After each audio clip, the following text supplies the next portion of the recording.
Incidence accompagne les collectivités territoriales métropolitaines et ultramarines depuis de nombreuses années dans l'optimisation de leur politique de gestion de déchets sur leur territoire.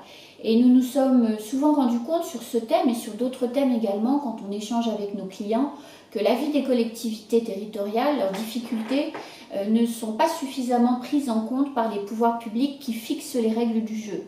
Et les collectivités, trop souvent, se retrouvent à devoir mettre en œuvre des prescriptions qu'ils ne parviennent pas à mettre. La deuxième raison pour laquelle il nous a paru important de conduire cette étude, vous savez, en France aujourd'hui, la prise en charge de nos déchets valorisables se fait sur la base d'éco-organismes qui disposent d'un agrément d'État.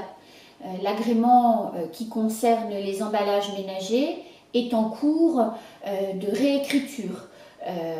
Donc, il nous a paru vraiment important de pouvoir recueillir l'avis des collectivités territoriales, leurs difficultés, et de faire valoir sur la table des réflexions et des négociations, de pouvoir faire valoir le point de vue des collectivités territoriales.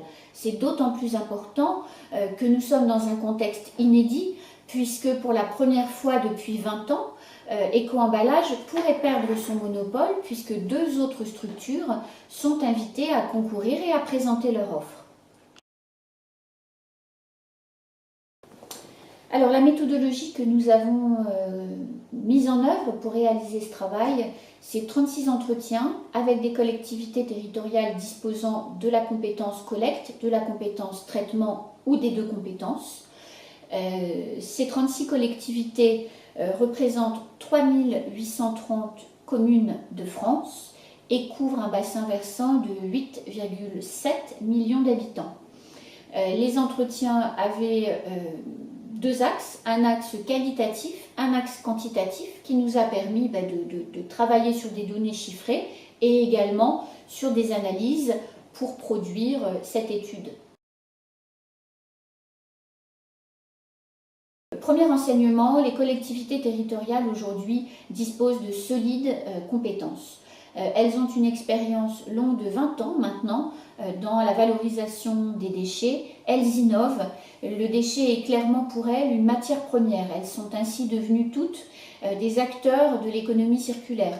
Le déchet est transformé pour faire de l'énergie dans tous les cas. Et dans tous les cas également, le déchet est réintroduit dans les processus industriels de leur territoire pour donner une seconde vie à ces déchets. Deuxième enseignement, à l'issue de ces travaux qui ont duré 4 mois, le deuxième enseignement, c'est que malheureusement le déchet n'est plus le sujet à la mode pour les collectivités territoriales. D'autres thématiques plus importantes aux yeux des élus ont pris le pas. Par ailleurs, des investissements réellement importants ont été consentis par les collectivités territoriales dans les dernières années sur le domaine des déchets. Elles ont clairement aujourd'hui besoin d'une pause. Elles ont besoin d'amortir les investissements qui ont été consentis et elles ont besoin d'entrer dans une nouvelle phase qui est celle de la maîtrise des processus pour réduire les coûts d'exploitation. Le troisième enseignement, et qui est très important, les collectivités territoriales sont exsangues financièrement. Elles ont une capacité d'investissement qui est beaucoup plus faible que par le passé. Or, malheureusement, les pouvoirs publics, les prescripteurs, celles et ceux qui fixent les règles, n'intègrent pas suffisamment ce paramètre.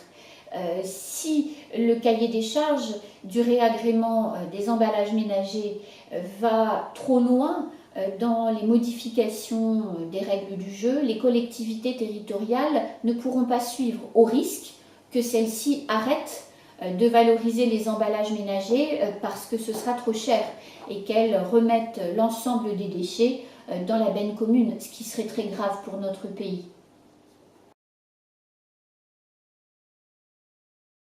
Ces résultats qui sont disponibles sur notre site internet incidence.fr seront remis au groupe de travail qui rédige et qui prépare aujourd'hui le cahier des charges du réagrément sur lequel les 3 entreprises candidates auront à plancher pour proposer des solutions techniques aux collectivités territoriales.